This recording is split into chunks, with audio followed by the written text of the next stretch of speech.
რუსთაველის გამზირზე დაგეგმილი აქცია მოსახლეობას კიდევ ერთხელ შეახსენებს იმ დანაშაულებრივ ქმედებებს, რითიც ყოფილი ხელისუფლება იყო დაკავებული. ეს განცხადება თავისუფალი საქართველოს ლიდერმა გააკეთა, რომელსაც მიაჩნია, რომ ხელისუფლებასა და ოპოზიციას შორის კოაბიტაცია უნდა დასრულდეს და ნაციონალური მოძრაობის წევრების 9 წლიანი მმართველობა პოლიტიკურად და სამართლებრივად უნდა შეფასდეს. კახა კუკავა გამოძიებასთან დაკავშირებით პროკურატურის უუნარობაზეც საუბრობს.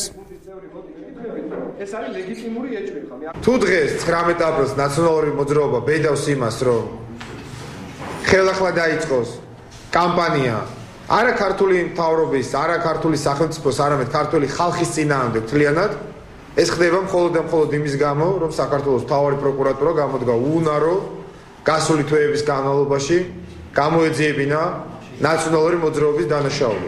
მისი რეჟიმი, რომლის ნაშთის გათეთრებაზეც დღეს ძალიან ბევრი ნაციონალური მოძრაობის სატელიტი პოლიტიკური კომპანიები ცდილობენ.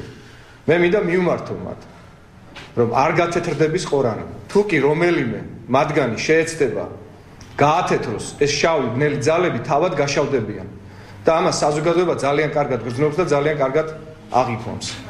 მე მინდა კიდევ ერთხელ მოუწოდო ნაძალადების რაიონის ამომრჩეველს მიიღონ გადაწყვეტილება არა ემოციურ ფონზე ზოგადად, რაც ჩვენ ქართველებს გჩვევია, არამედ მიიღონ გადაწყვეტილება ინფორმირებული. ვისაც გინდათ კოაბიტაცია და მწარი დეპუტატი ყავდეთ პარლამენტში, ხმამიეცით თამარ კორძაიას. ხოლო ვისაც გინდათ, რომ ცოცხალი დეპუტატი, სამართლიანი, ჩვენი უფლებების დამცველი დეპუტატი ყავდეთ პარლამენტში, ხმამიეცით კახა კუკავას.